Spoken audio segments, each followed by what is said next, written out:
وأحسن الهدي هدي محمد صلى الله عليه وسلم وشر الأمور محدثاتها وكل محدثة بدعة وكل بدعة ضلالة وكل ضلالة في النار. اللهم صل على محمد وعلى آل محمد كما صليت على إبراهيم وعلى آل إبراهيم إنك حميد مجيد. اللهم بارك على محمد وعلى آل محمد كما باركت على إبراهيم وعلى آل إبراهيم إنك حميد مجيد. சூரியன் உதிக்கின்ற நாட்களிலே சிறந்த நாளான ஜும்ஆவுடைய தினத்தில் அல்லாஹ்விற்கு செலுத்த வேண்டிய கடமையான வணக்கத்தை நிறைவேற்றுவதற்காக நாம் அனைவரும் அவனுடைய ஆலயத்திலே ஒன்று கொள்கின்றோம். அந்த ஏக இறைவன் வல்ல நாயகன் அல்லாஹ் ஒருவனுக்கு எல்லா புகழும், அவனது அன்பும் அருளும் வற்றாத பெருங்கருணையும் உலகிலே தோன்றிய அனைத்து இறை தூதர்களின் மீதும் அவர்களிலே இறுதியாக வந்த அகிலத்தாருக்கு ஒரு அருட்கொடை நம்முடைய தலைவர் நமது உயிரினும் மேலான முஹம்மது ரசூலுல்லாஹ் ஸல்லல்லாஹு அலைஹி வஸல்லம் அவர்களின் மீதும் அவர்களை அப்படியே பின்பற்றி வாழ்ந்து மறைந்த அனைத்து நல்லடியார்களின் மீதும் குறிப்பாக இங்கே ஒன்று குழுமி இருக்கக்கூடிய இன்னும் வர இருக்கக்கூடிய அனைவரின் மீதும் என்றென்றும் இன்று நிலவட்டுமாக என்ற பிரார்த்தனையோடு இந்த ஜும்ஆவுடைய உரையை ஆரம்பம் செய்கிறோம். கணியத்திற்குரிய எல்லாம் வல்ல அல்லாஹ்வின் அடியார்களே, சகோதர சகோதரிகளே, அல்லாஹ் ரப்புல் ஆலமீன் பல பிரம்மாண்டமான படைப்புகளை இந்த உலகத்திலே படைத்திருக்கின்றான். உலகத்திலே இருக்கக்கூடிய பல இடங்கள் நம்மை எல்லாம் மதிமயங்க செய்யக்கூடிய வகையில பிரம்மாண்டமானதாக இறைவனால் படைக்கப்பட்டிருக்கின்றது. அந்த இடங்களுக்கெல்லாம் நம்ம சென்று பார்த்தோம் என்று சொன்னால் இப்படியும் இடங்கள் உலகத்திலே இருக்கின்றதா என்று நம்மை பிரமிப்பிலே ஆழ்த்தக்கூடிய, வியப்பிலே ஆழ்த்தக்கூடிய, நாம் ஒவ்வொருவரும் ஆச்சரியப்படக்கூடிய வகையில பல இடங்களை இறைவன் இந்த உலகத்திலே படைத்திருக்கின்றான். என்னதான் இறைவன் இவ்வளவு பிரம்மாண்டமான படைப்புகளை இந்த உலகத்திலே படைத்திருந்தாலும் கூட அல்லாஹ்விற்கு இந்த உலகத்திலேயே மிகவும் பிடித்தமான இடம் ஒன்று இருக்கும் என்று சொன்னால் அதுதான் அல்லாஹ்விற்காக வேண்டி அவன் படைத்த மனிதன் கட்டிய பள்ளிவாசல் என்று நபிகள் நாயகம் ஸல்லல்லாஹு அலைஹி வஸல்லம் அவர்கள் சொல்லி இருக்கின்றார்கள்.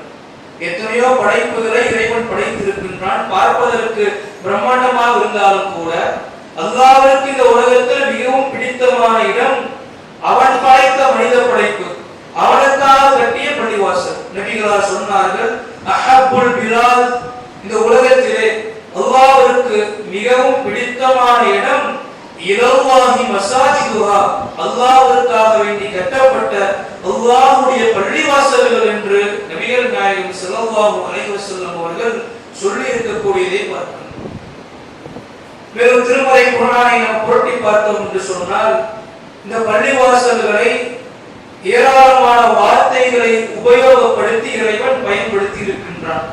மஸ்ஜித் தொழும் இடம் என்று சொல்லி காட்டுகின்றான். மசாஜித் தொழக்கூடிய இடங்கள் அல்லது சஜ்தா செய்யக்கூடிய இடங்கள் என்று சொல்லி காட்டுகின்றான். பைத்துல்லாஹ் அல்லாஹ்வுடைய வீடு என்று இறைவன் சொல்லி காட்டுகின்றான். பைத்தி என்னுடைய வீடு என்று இப்படி பல வார்த்தைகளை பயன்படுத்தி இறைவன் இந்த பள்ளிவாசல்களை குறித்து பேசி அதன் சிறப்பை திருமறை குர்ஆனில் சொல்லி இருக்கின்றான். அந்த அடிப்படையில் பைத்துல்லாஹ் அல்லாஹ்வுடைய வீடு என்ற தலைப்பிற்கு கீழாக ஜும்ஆவுடைய உரையில இந்த பள்ளிவாசல் குறித்த சுருக்கமான வரலாறுகளையும் இந்த பள்ளிவாசலுடைய சிறப்புகளையும் இந்த பள்ளிவாசல்ல பேண வேண்டிய ஒழுங்குகள் அதற்கு நம்ம கொடுக்க வேண்டிய கண்ணியத்தை குறித்தும் சுருக்கமான சில செய்திகளை பார்க்க இருக்கின்றோம்.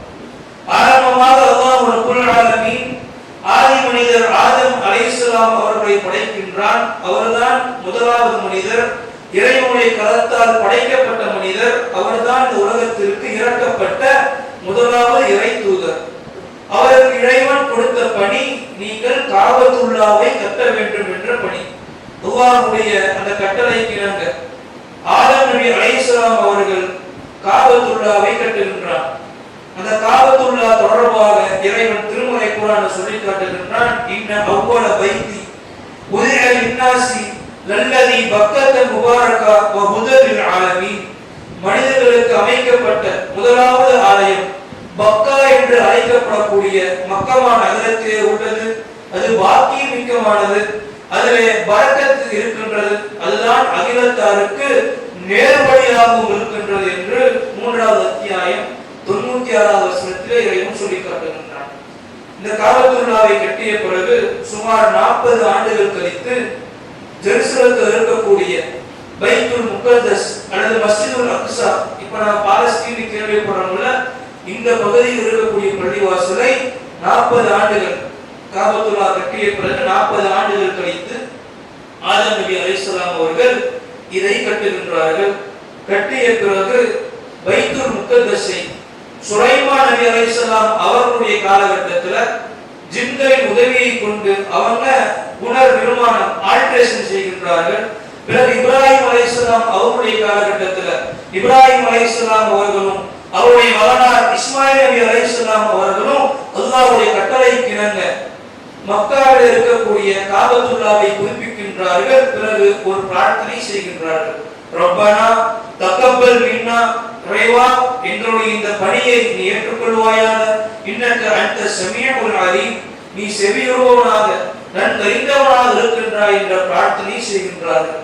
அதற்கு பிறகு நபிகள் நாயகம் ஸல்லல்லாஹு அலைஹி வஸல்லம் அவர்கள் மக்காவிலிருந்து அவர்களுக்கு பிடிக்கவில்லை என்று சொன்னாலும் அல்லாஹ்வுடைய கட்டளைக்கு இணங்க ஹிஜ்ரத் செய்து மதீனா நகரத்துக்கு செல்கின்றார்கள். மதீனாவுக்கு செல்லக்கூடிய வழியில மதீனா நகரத்தில் அருகாமையில் இருக்கக்கூடிய பகுதியில குபா என்று சொல்லக்கூடிய ஒரு பள்ளிவாசலை கட்டி எத்தனை நாட்கள் அங்க தங்கினார்களோ அங்க தங்கி அதுலதான் தொழுகை நடத்தினார்கள். பிறகு நபிகளார் மதீனா நகரத்துக்கு செல்கின்றாங்க. அவருடைய ஒட்டகம் ஒரு இடத்துல சென்று அமர்கின்றது. அந்த இடம் சுராரா என்று சொல்லக்கூடிய ஒரு நபித்தோருடைய பொறுப்பில் இருக்கக்கூடிய சஹல் சுஹைல் என்ற அனாதை சிறுவருடைய இடமாக இருக்கின்றது. நபிகளார் அவர்களிடத்துல பள்ளிவாசல் கட்டுவதற்கான இடத்தை கேட்கின்றார்கள். அந்த சிறுவர்கள் அல்லாஹ்வின் தூதரே இதை நாங்கள் அன்பளிப்பாக தருகின்றோம் சொல்றாங்க. நபிகளார் வேண்டாம் என்று சொல்லி அதை விலை கொடுத்து வாங்கி அங்க மஸ்ஜிதுல் நபவியை கட்டுகின்றார்கள். அதை கட்டக்கூடிய வேளையில சஹாபாக்களோடு சேர்ந்து நபிகளாரும் செங்கலை தூக்கியெல்லாம் கட்டினார்கள் என்று இப்படி பள்ளிவாசலுடைய வரலாறுகளை ஹதீஸ்கள்ல புகாரி முஸ்லிம் போன்ற ஹதீஸ் கிரந்தங்கள்ல பார்க்கிறோம். உலகத்துல சிறப்பு மிக்கதாக நன்மையை கருதி பயணம் செய்வதற்காக சொல்லப்பட்ட ஆலயங்கள் மஸ்ஜிதுல் ஹராம் மக்காவில் இருக்கக்கூடிய காபத்துல்லா, மஸ்ஜிதுல் நபவி மதீனாவில் இருக்கக்கூடிய நபிகளாருடைய பள்ளிவாசல், பைத்துல் முகத்தஸ் ஜெருசலத்தில் அல்லது பலஸ்தீனத்தில் இருக்கக்கூடிய அந்த பள்ளிவாசல். இதுதான் நன்மையை நாடி நாம் பயணம் மேற்கொள்ள கட்டப்பட்ட பள்ளிவாசல்கள். இந்த பள்ளிவாசல்னா இப்படித்தான் வந்தது என்ற வரலாற்றை ஹதீஸ்களை நம்மால பார்க்க முடிகின்றது. வேற இந்த பள்ளிவாசல்கள் இது அல்லாம உலகத்தில் கட்டப்பட்ட அல்லாஹ்வுக்காக வேண்டி இறையச்சத்தின் அடிப்படையில் கட்டப்பட்ட எந்த பள்ளிவாசலாக இருந்தாலும், அது மாளிகை போல இருந்தாலும் கட்டிடங்களாக இருந்தாலும் குடிசைகளாக இருந்தாலும் எல்லாமே அல்லாஹ்வுடைய வீடுதான். இந்த 3 பள்ளிவாசலுக்கு ஒரு தனி மதிப்பு அல்லாஹ் கொடுத்திருக்கான். அதை தாண்டி உலகத்தில் எவ்வளவு டிசைனா பள்ளி கட்டியிருந்தாலும் எல்லாத்துக்கும் ஒரே மதிப்பு தான். இந்த பள்ளிவாசல்கள் எதற்காக வேண்டி கட்டப்பட்டிருக்கின்றது, அதனுடைய நோக்கம் என்ன என்பதையும் நபிகளாருடைய வாழ்க்கையின் மூலமாக நாம் அறிந்து கொள்ள முடியும். அதையும் முக்கியமான அறிந்து கொள்ளணும். ஏன்னா இதெல்லாம் தெரியாமத்தான் நாம பல மக்கள் இன்னைக்கு பயணித்துக் கொண்டு இருக்கின்றோம். நபிகள் நாயகம் ஸல்லல்லாஹு அலைஹி வஸல்லம் அவர்கள் பள்ளிவாசலை கட்டியதற்கான மிக முக்கியமான நோக்கம் தௌஹீத் என்ற ஏக இறை கொள்கையை பரப்பணும், இணை வைப்பிலிருந்து மக்களை மீட்டெடுக்கணும், சிலை வழிபாட்டிலிருந்து கபர்களை வழிபாடுவதிலிருந்து மக்களை மீட்டெடுக்கணும். இது முதலாவது நோக்கம். விதத்திலிருந்து மக்களை பாதுகாக்க வேண்டும் என்ற நோக்கத்திற்காக ரசூலுல்லாஹ் பள்ளிவாசலை எழுப்பினார்கள். இதற்கு பள்ளிவாசலை பயன்படுத்தினார்கள். வெறும் பள்ளிவாசல்கள்ல அல்லாஹ்வை வணங்கக்கூடிய தொழுகை நடைபெற வேண்டும், திருமறை குர்ஆனை ஓத வேண்டும் என்ற நோக்கத்தையும் நமக்கு சொல்லித் தந்திருக்கின்றார்கள். இது அல்லாமல் பள்ளிவாசல்கள் ஷரீஅத் தீர்ப்பாயமாக செய்யப்பட வேண்டும். யாருக்காச்சும் பிரச்சனை, குடும்ப பிரச்சனையாக இருந்தாலும், கொடுக்கல் வாங்கல் பிரச்சனையாக, என்ன பிரச்சனையாக இருந்தாலும் பள்ளிவாசலை வைத்து பேசி முடித்து மக்களுக்கு அதன் மூலம் ஒரு பயனை ஏற்படுத்த வேண்டும்.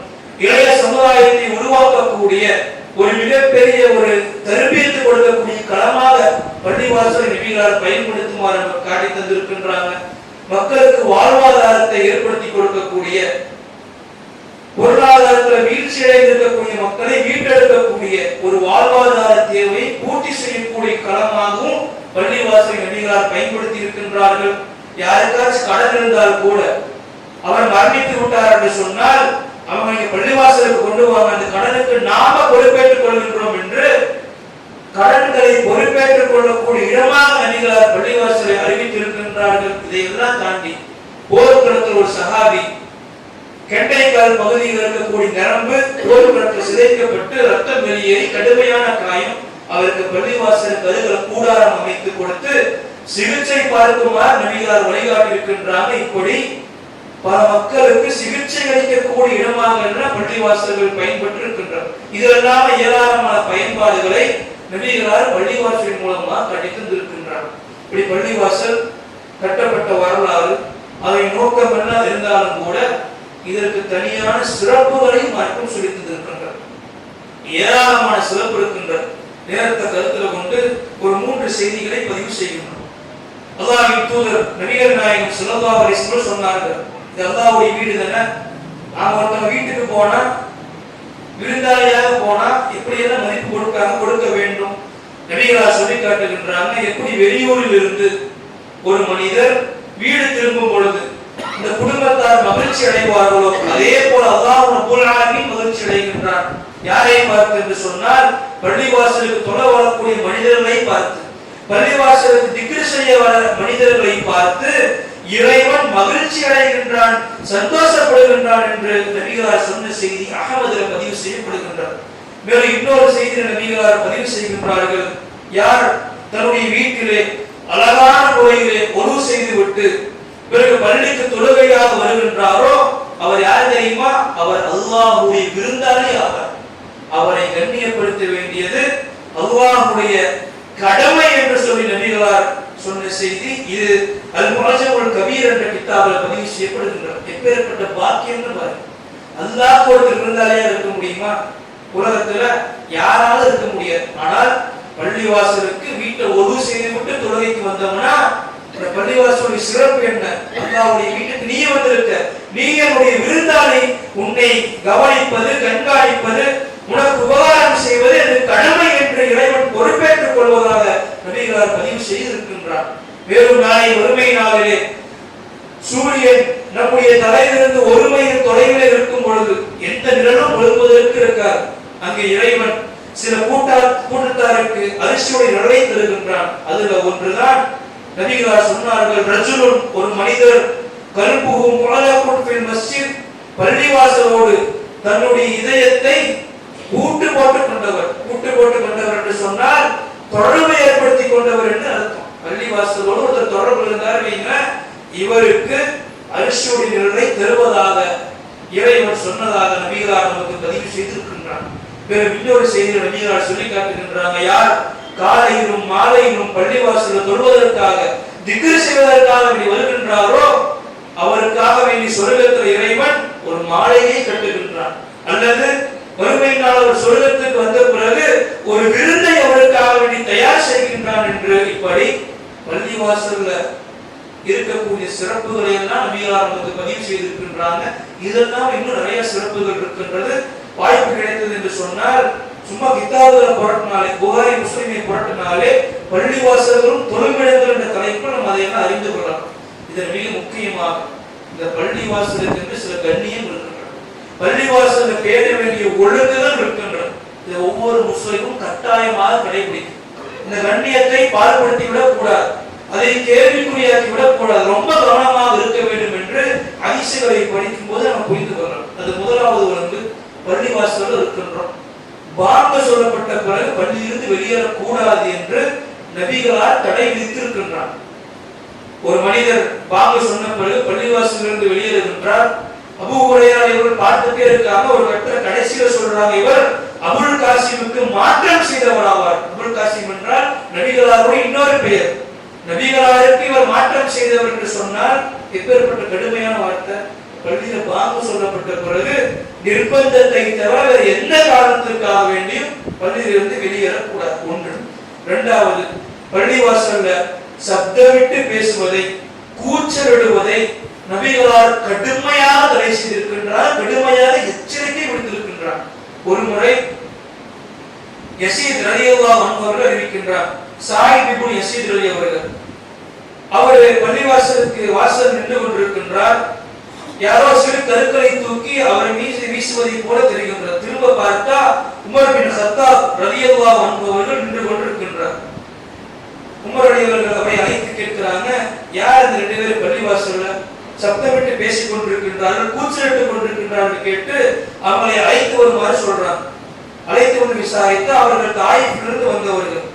உமர் பின் கத்தாப் அவர்கள் திரும்ப அவர்கிட்ட சொல்றாங்க, லவ் குன்துமா மின் அஹ்லில் பலாத், நீங்கள் மட்டும் வெளியூரிலிருந்து வராமல் இந்த ஊர்க்காரராக மதீனாவாசியாக இருந்தீங்க என்று சொன்னால் லா வஜரத்துகுமா தரஃபானி அஸ்வாத்துகுமா ஃபி மஸ்ஜிதி ரசூலில்லாஹி ஸல்லல்லாஹு அலைஹி வஸல்லம், நபிகளாருடைய பள்ளிவாசல்ல நீங்கள் கூச்சலிட்டதற்காக, குரலை உயர்த்தி பேசியதற்காக உங்களை நான் சவுக்கால் அடித்திருப்பேன் என்று உமர் அவர்கள் கடுமையாக அவருக்கு எச்சரிக்கை விடுக்கின்றார். ரசூலுல்லாஹ் சொன்ன செய்தியை தான் அவங்களுக்கு பதிவு செய்கின்றார். பள்ளிவாசல்ல பேசலாம், அந்த பேச்சு சப்தத்தை உயர்த்தி பேசக்கூடாது, சப்தத்தை தாழ்த்தினா பேசணும். சண்டையிடக்கூடிய நிலை வந்தது என்று சொன்னால், கூச்சலிடக்கூடிய நிலை வந்தது என்று சொன்னால் பள்ளியிலிருந்து வெளியேறும். அது ஒருத்தர் பள்ளியில் சப்தமிட்டு பேசுறாரா, அவரை பள்ளியிலிருந்து கடுமையான முறையில் வெளியேற்றுவதற்கு நிர்வாகிகளுக்கோ அல்லது அதை பார்ப்பவருக்கோ அதிகாரம் இருக்கின்றது என்பதை இந்த ஹதீஸ் புகாரில் பதிவு செய்யப்பட்ட 470வது ஹதீஸ் நமக்கு தெளிவுபடுத்துகின்றது. மேலும் நபிகள் நாயகம் ஸல்லல்லாஹு அலைஹி வஸல்லம் அவர்கள் அடுத்த ஒரு ஒழுங்கை சொல்லித்தராங்க. பள்ளிவாசல்ல விற்பதையும் வாங்குவதையும் தவறி போன பொருளை தேடுவதையும் ஜுமா தொழுகைக்கு முன்னர் வட்டமாக அமர்ந்து கொண்டு பேசுவதையும் தடை செய்தார்கள் என்று பார்க்க முடிகின்றது. ஃபர்ஸ்ட் ஒன்று, விற்கக்கூடாது, வாங்கக்கூடாது, வியாபாரம் செய்வது தடை. ஒரு பொருளை விற்பதோ வாங்குவதோ அல்லது நம்முடைய வியாபாரத்தை பள்ளிவாசல்ல செய்து பயனடைவதோ தடை என்பதை இந்த ஹதீஸ் தெளிவாக உணர்த்துகின்றது. நாம் மொபைல் கடை வச்சிருக்கிறோம், பள்ளிவாசல் இருக்கும்போது போன் பண்ணி பாய் ரீசார்ஜ் பண்ணணும்னு சொல்றாங்க வைங்களா, ஒன்று வெளியே போயிடணும், இல்லை பிறகு கூப்பிட்டு கட் பண்ணிடணும். நான் இங்க இருந்து ரீசார்ஜ் செய்தோம் என்று சொன்னால் அது வியாபாரம் தானே. இப்படி எல்லாத்துக்கும் உதாரணம் சொல்லிட்டே போகலாம். இங்கிருந்து வியாபாரத்தை குறித்து ஒரு பயன் நமக்கு நம்முடைய வியாபாரம் வருது இல்லைங்களா, அது சம்பந்தமாக பேசுவது, விற்பது, வாங்குவது தடை என்பதை புரிந்து கொள்ளணும். கொஞ்சம் கேப் ஃபில் பண்ணிருக்கிறது. அதே போல நபிகள் அடுத்து சொல்றாங்க, தவறி போனதை தேடுவது. தவறி போனதை தேடுறதுன்னா இது நாம மேலோட்டம் புரிஞ்சுக்கணும், எதையுமே தர முடியாது, அப்படி கிடையாது. தவறி போன ஒரு பொருளை வந்து அறிவிப்பு செஞ்சு, கூச்சலிட்டு குழப்பம் செஞ்சு அறிவிப்பு செஞ்சு இப்படி தேடக்கூடாது என்று வேறு ஹதீஸ்களின் மூலமாக புரிந்து கொள்ளணும். அமைதியான முறையில் தேடுவது அல்லது யாராவது நிர்வாகிகள் கேட்டுக்கொள்வது இது பிரச்சனை இல்லை. பள்ளியில் அறிவிப்பு செய்யுங்க, பொருள் காணாம போயிடுச்சுன்னு அதை எல்லாரும் தேட சொல்லுங்க. இதை ரசூலுல்லாஹ் தடை செஞ்சாங்க. எந்த அளவுக்கு என்று சொன்னால், ஒருத்தர் ஒட்டக காணாம போயிடுச்சு, அதை பள்ளிவாசல வந்து தேட சொல்லுமாறு கட்டளையிடுகின்றார். நபிகள் உடனே சொல்றாங்க, உன் பொருள் உனக்கு கிடைக்காமலே போகும்னு சொல்றாங்க. அப்படி தேடக்கூடாது. அதை நம்ம கண்ணியமான முறையில பொதுவாக அறிவிப்பெல்லாம் செய்யாம நாம அழகான முறையில யாருக்கும் இணைஞ்சிருக்காம தேடிக்கொள்ளணும். இல்ல நிர்வாகிகள்கிட்ட அதை அழகான முறையில் கேட்டு வாங்கிக் கொள்ளணும். இதையும் புரிந்து கொள்ளணும். ஜும்மா தொழுகைக்கு முன்பாக பள்ளியில வட்டமாக அமரக்கூடாது, அதையும் ரசூலுல்லாஹ் தடை விதித்தார்கள் என்று அபூதாவுதுல பதிவு செய்யப்பட்ட செய்தியில பார்க்கலாம். மேலும் பள்ளிவாசல்ல சுத்தமாக வைப்பதில் நாம கவனம் எடுக்கணும். இன்னைக்கு என்ன நினைக்கிறோம், நிர்வாகிகள் இருக்கிறாங்க, அவங்க பள்ளியை கிளீன் பண்ணிக்குவாங்க, அவங்க சுத்தம் செய்து கொள்வாங்க என்று இப்படித்தான் பல மக்களை பார்க்கிறோம். இப்படி கிடையாது. வாய்ப்பு இருந்தது என்று சொன்னால் பள்ளிவாசலை சுத்தம் செய்வதில் நாம் பங்கெடுத்துக் கொள்ளணும். நபிகளார், அல்லாஹ்வுடைய தூதர், மிகப்பெரிய ஆட்சி தலைவர், எப்பேற்பட்ட சிறப்பு இருக்குது. ஒரு எச்சிலை ரசூலுல்லாஹ் சுவத்துல பார்க்கறாங்க, ஒரு சிலையை பார்க்கறாங்க, அதை ரசூலுல்லாஹ் உடனே சுரண்டி சுத்தம் செய்கின்றார். பள்ளிவாசலை சுத்தம் செய்து வரக்கூடிய ஒருத்தர் மறைத்து விட்டார், ரசூலுல்லாஹ்க்கு தெரியல. ரசூலுல்லாஹ் எங்கன்னு கேட்கும் பொழுது அவர் அடக்கம் பண்ணியாச்சுன்னு சொல்றாங்க. நபிகளார் அவருக்கு என்ன சிறப்பை கொடுக்கின்றாங்க என்று சொன்னால், அவருடைய அடக்க ஸ்தலத்துல போய் ஏற்கனவே ஜனாஸா தொழுகை நடத்தப்பட்டுச்சு, திரும்ப தொழுக வேண்டாம், இருந்தால் ரசூலுல்லாஹ்வுடைய சிறப்பை அவர் பயன்படுத்தி கொண்டு அவருடைய அடக்கஸ்தலத்துக்கு போய் தொழுதார்கள் என்று சொன்னால் பள்ளிவாசல் சுத்தம் செய்பவர்களுக்கு எவ்வளவு சிறப்பை ரசூலுல்லாஹ் கொடுத்திருக்காங்க பாருங்க. பள்ளிவாசலம் சுத்தம் செய்ய வருகின்றோம் என்று சொன்னால் அதற்கு ஏராளமான நன்மைகள் இருக்கின்றது என்பதை புரிந்து கொள்ள அல்லாஹ்வுடைய வீடு. நீங்க வரதுனாலயோ வராம இருப்பதனாலயோ பள்ளிவாசல் நிர்வாகிகளுக்கோ யாருக்கோ எந்த நன்மையும் கிடையாது, தீமையும் கிடையாது. வந்தீங்கன்னா உங்களுக்கு நன்மை, வரலாற்றினா அந்த நன்மை இழந்து விடுவோம் என்பதை புரிந்து கொள்ளணும். அதே போல பள்ளிவாசலுக்கு வரக்கூடியவர் பச்சை வெங்காயத்தையோ பூண்டையோ அல்லது பச்சை கீரையோ சாப்பிட்டு வரக்கூடாது. எந்த அளவுக்குன்னா அப்படி சாப்பிட்டு யாராச்சும் வந்தாங்கன்னா நபிகளார் என்ன செய்வார்கள் என்றால் அவரை அழைத்து கொண்டு போய் பொது மையவாடியில் நிறுத்திட்டு வந்தார். அப்படி வந்தவரை வீட்டுக்கு சொல்ல மாட்டாங்க, கபரிஸ்தானை கூட்டிட்டு போய் நிறுத்திடுங்க என்று சொல்லியிருக்காங்க. ஏன்னா அது சக மனிதர்களுக்கு துன்பத்தை தரும், வானவர்களுக்கும் துன்பத்தை தரும். நீங்க பாக்குறோமா இல்லையா, சாப்பிட்டுட்டு அப்படியே வந்துடுவாங்க, அதுல இருந்து பல வாடைகள் வரும். அப்படி தொழுகையாளிகள் துன்பம் கொடுக்க கூடாது. கடுமையான முறையில ஏப்பம் தொழுதுக்கு கடுமையான முறையில ஏப்பம் விடுவாங்க, முடிந்தவரை அடக்கிக் கொள்ளணும். இல்லை நமக்கு பிரச்சனை இருக்கின்றது என்று சொன்னால் அதற்கு ஏற்றால போல ட்ரீட்மெண்ட் எல்லாம் பார்த்துக்கிட்டு வரணும். ஆனா பல மக்கள் அதையெல்லாம் எதையும் கண்டு கொள்ளாம அல்லது அடக்கி கொண்டாச்சு நம்ம ஏப்ப விடலாம், தும்பலாம், இருமல் விடலாம் என்றெல்லாம் பார்க்காம யாருக்கு என்ன கஷ்டம் வந்தாலும் பரவாயில்ல என்று இதையெல்லாம் செய்யக்கூடிய படுத்தணும். ரசூலுல்லாஹ் தடுத்திருக்கின்றான பள்ளிவாசல் என்பது நமக்கு தெளிவாகின்றது. இறுதியாக இஸ்லாமிய மார்க்கத்தை பொறுத்தவரை இஸ்லாமிய மார்க்க கொள்கை சமத்துவத்தில் மிக முக்கியமான செய்திகளை சொல்லி தந்திருக்கின்றார். இறைவன் சொல்லும் பொழுது உங்களிலே யாரும் யாரை விடவும் மேலானவர் கிடையாது, உங்களை கோத்திரமாக கிளைகளாக நாம் பிரித்திருக்கின்றோம் என்று சொன்னால் உங்களை நீங்கள் அறிந்து கொள்வதற்காக மட்டும்தான். அக்கிரமக்கும் இந்தல்லாஹ் அத்காக்கும், உங்களிலே சிறந்தவர் உங்களை இறையச்சம் உடையவர் மட்டும்தான். மார்க்கத்தில் யாருக்கும் எந்த விதமான அந்தஸ்தும் கிடையாது. இறையச்சம் இருந்தா அல்லாஹ்வுக்கு மட்டும்தான் தெரியும், அவங்களுக்கு தான் அந்தஸ்து தெரியும். இந்த சமத்துவத்தை எல்லா முஸ்லிம்களும் கடைபிடிக்கணும், நடைமுறைப்படுத்தணும். அதை நடைமுறைப்படுத்தக்கூடிய மிக முக்கியமான இடம் பள்ளிவாசல் தான். ஏழையாக இருந்தாலும் பணக்காரனாக இருந்தாலும் வசதி படைத்தவனாக இருந்தாலும் பொறுப்புகள் இருந்தாலும் சரிசமமாக நின்றதான் சொல்லணும். இவர் பக்கத்தில் நான் நிற்க மாட்டேன்னு சொல்ல முடியுமா? அப்படி சொன்னார்னா அவர் பள்ளிவாசல் இருந்து வெளியேற்ற வேண்டியதான். இப்படி சொல்லவே முடியாது. இப்ப பள்ளிவாசல்ல சப்புகள் நிற்கும் பொழுது அந்த சமத்துவத்தை நடைமுறைப்படுத்தும். அதே போல பள்ளிவாசலுக்கு வரக்கூடிய நேரத்துல யாரு முன்னாடி வராங்களோ அவங்களுக்கு தான் முதல் சமம், யார் பின்னாடி வராங்களோ எந்த இடம் கிடைக்குதோ அங்கதான் அமரணும். அவங்களை தாண்டி வருவதை ரசூலுல்லாஹ் குற்றமாக சொல்றாங்க. குறிப்பாக ஜும்மாவுடைய தொழுகையில யார் பள்ளிவாசலுக்கு வந்து விடரையை தாண்டிட்டோம் வைங்க, 2 பேர் அமர்ந்துட்டு இருக்கிறாங்க, முன்னாடி கேப் இருக்குன்னு சொன்னா தள்ளி உட்கார்ந்தா சொல்லணும். இல்ல ஜும்மா பயம் நடந்துட்டு இருக்குன்னா இமாம் தான் சொல்லணும். நாம தாண்டி உட்கார்ந்தோம்னா ஜும்மாவுடைய நன்மையே கிடைக்காது, சிறப்பை அடைந்து கொள்ள முடியாது நபிகளார் சொல்லி இருக்கின்றாங்க. இப்ப அப்படி இருக்கக்கூடிய நேரத்துல நாம முன்னாடி வந்தோம்னா முன்னாடி உட்கார்ந்துக்கிறோம், இல்லாட்டினா கிடைக்கக்கூடிய இடத்துல தான் உட்காரணும். இல்ல நான் முன்னாடி வந்துட்டேன் ஒழுவு முடிஞ்சிருச்சு என்று சொன்னால் அந்த இடத்துல அடையாளத்தை வச்சுட்டு இப்ப ஒழுவு செஞ்சுட்டு பின்னாடி நம்ம தாண்டி வந்துக்கலாம், அதற்கு மார்க்க அனுமதி வழங்கு.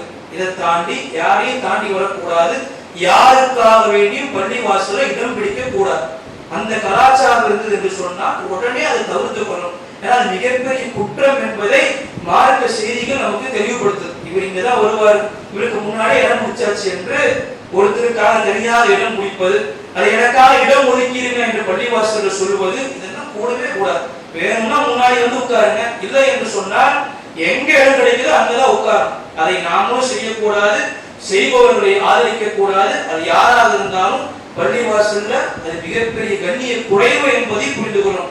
அல்லாஹ்வுடைய வீட்டில் சட்டத்தை நாம் மீறினோம்னா கண்ணிய குறைவதன் அது.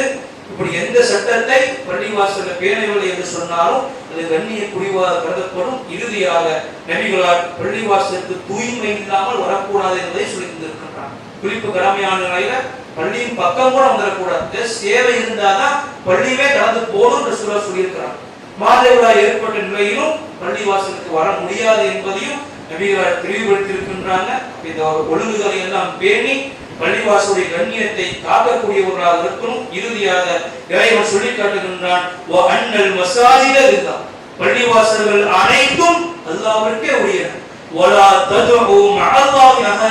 அதிலே அல்லாஹ்வை தவிர்த்து வேற யாரையும் நீங்கள் அழைக்காதீர்கள் என்று இறைவன் சொல்லி காட்டுகின்றான். அப்படி அல்லாஹ்வை மட்டுமே அழைக்கக்கூடிய பள்ளிவாசலுடைய ஒழுங்குகளை பேணி அவர் சிறப்புகளை கருத்தில் கொண்டு பள்ளிவாசலுடைய கண்ணியங்களை பாதுகாக்கக்கூடிய நன்மக்களாக வள ரஹ்மான் உங்களை மென்னை மாற்ற முடிவானது என்ற பிரார்த்தனையோடு முதலாவது வழிமுறை அல்ஹம்துலில்லாஹி ரப்பில் ஆலமீன் ஸலாத்து வஸ்ஸலாமு அலா ரசூலில் கரீம். கண்ணியத்திற்குரிய எல்லாம் வல்ல அல்லாஹ்வின் அடியார்களே, நாம் வாழக்கூடிய இந்த காலகட்டம் என்பது தவறுகள் அதிகமாக செய்வதற்கான வாய்ப்புகள் இருக்கக்கூடிய காலம். நம்முடைய பிள்ளைகளை நாம சிறு வயதிலிருந்தே பக்குவப்படுத்தவில்லை என்று சொன்னால் அவன் பருவ வயதை அடைந்த பிறகு சர்வசாதாரணமாக பல தவறுகள்ல விழுந்துவிடக்கூடியதை நம்மால் பார்க்க முடிகின்றது. அந்த அடிப்படையில இன்னைக்கு பெற்றோர்கள் நம்முடைய பிள்ளைகளுக்கு ஒழுக்கம் சார்ந்த கல்வியை கொடுக்க தவறி விடுகின்றோம். ஒழுக்கத்தை போதிக்க தவறி விடுகின்றோம். ஸ்கூலுக்கு போறா, பஸ் ஸ்டாண்ட் எடுக்கிறா, அதெல்லாம் ஓகே தான். ஆனா எப்படி பெரியவர்களை மதிக்க வேண்டும், எப்படி அண்டை வீட்டாரை மதிக்க வேண்டும், எப்படி உறவினர்களை மதிக்க வேண்டும், எப்படி தொழுக போக வேண்டும், எப்படி பெற்றோர்களுக்கு ஒரு பிள்ளையாக நடந்து கொள்ளணும், எப்படி தன் சகோதரத்தில் நடந்து கொள்ள வேண்டும், நண்பர்களிடத்தில் நடந்து கொள்ள வேண்டும், எப்படி தூய்மையாக இருக்க வேண்டும் என்று இதையெல்லாம் தெரியாமல் பல பிள்ளைகள் வளர்கின்றார். இதற்கு காரணம் என்னன்னா, ஸ்கூல் படிப்புக்கு கொடுக்கக்கூடிய முக்கியத்துவம் மார்க்க படிப்புக்கு கிடையாது. இஸ்லாம் பிரிச்சு பார்க்கல, நாம பிரிச்சு வச்சிருக்கோம்ல. ஸ்கூல் படிப்புக்கு என்ன முக்கியத்துவம் கொடுக்கணுமோ அதை விட பல மடங்கு இதுக்கு முக்கியத்துவம் கொடுக்கணும். வறுமையினால இறைவன் ஸ்கூல் படிச்சாலும் கேள்வி கேட்க மாட்டான், மார்க்கம் உனக்கு இருந்தாலே தான் கேள்வி. அங்க போய் என்ன பதில சொல்லுவோம்? ஸ்கூலுக்கு டைம் ஆயிடுச்சு, நேரம் அனுப்பிட்டேன், மார்க்க கல்வி கற்றுக்கொள்ள அனுப்ப முடியவில்லை, சாயங்காலம் வந்து டியூஷனுக்கு போயிட்டா அதான் போய் பதில் சொல்ல முடியுமா? ஒருபோதும் சொல்ல முடியாது. இங்க வேணா சொல்லலாம், அங்க போய் சொல்ல முடியாது. அப்ப என்ன வாய்ப்பு இருக்கின்றதோ அதை பயன்படுத்தி இது போன்ற மக்தப் மதரசாக்களுக்கு அனுப்பி வைங்க, அங்க ஒழுக்கத்தை சொல்லி தருவார்கள். அல்லது மார்க்கம் சார்ந்த ஏதாச்சும் விஷயங்கள் நடைபெறுகின்றது, கல்வியாக்கள் இருக்கின்றது சொன்னால் அதற்கு பிள்ளைகளை அனுப்பி வைங்க, நீங்களும் கற்றுக் கொடுங்க, நீங்களும் அவர்களுக்கு முன்பாக மார்க் அடிப்படையில் நடந்து காட்டுங்க. இப்படி காட்டவில்லை என்று சொன்னால் ஒழுக்கம் இல்லாத ஒரு தலைமுறை வளர்ந்துரும். அப்படி வளர்ந்துருச்சு வைங்களேன், எதிரிகளுடைய வேலை ஈஸியாயிடும். அவன் வேலை இஸ்லாத்தில மட்டும் எடுக்கிறது தான். ஒழுக்கமில்லாத ஒரு தலைமுறை வளர்ந்து விட்டது என்று சொன்னால் சுலபமாக எடுத்து விடுவோம். அதுக்கு நாம் விடக்கூடாது. நம்முடைய பிள்ளைகளுக்கு ஒழுக்கம் சார்ந்த மார்க்க கல்வியை கற்றுக் கொடுக்க மிக முக்கியமான பல முக்கியத்துவங்களை கொடுக்க வேண்டும் என்ற ஒரு கோரிக்கையை உங்களிடத்தில் வைத்தவனாக இந்த ஜும்ஆவுடைய உரையை நிறைவு செய்கின்றேன். வாஹிரு தவானா அல்ஹம்துலில்லாஹி ரப்பில் ஆலமீன். அஸ்ஸலாமு அலைக்கும் வரஹ்மத்துல்லாஹி